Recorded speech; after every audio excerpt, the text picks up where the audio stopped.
যুক্তরাষ্ট্রের লুইজিয়ানা অঙ্গরাজ্যের নিউ অরলিন্সে ভিড়ের মধ্যে গাড়ি ধাক্কা দেওয়া ও বন্দুক হামলায় নিহতের সংখ্যা বেড়ে 15 জনে দাঁড়িয়েছে।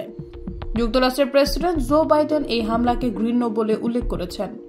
বাইডেন বলেন, যারা নিহত হয়েছেন তাদের সকল পরিবারের প্রতি, আহত সকলের প্রতি, নিউ অরলিন্সের সকল মানুষ যারা শোকাহত তাদের প্রতি সমবেদনা জানাই।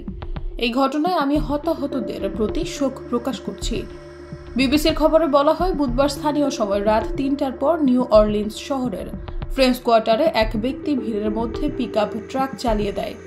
এ সময় তাদের উপর বন্দুক হামলাও চালানো হয়। এতে বেশ কয়েকজন নিহত এবং আরও কয়েকজন আহত হন।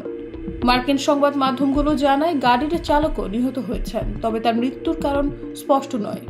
লুইজিয়ানার গভর্নর জেফ ল্যান্ড্রি এই সহিংস ঘটনার নিন্দা জানিয়ে স্থানীয় জনগণকে ওই এলাকা এড়িয়ে চলার আহ্বান জানিয়েছেন।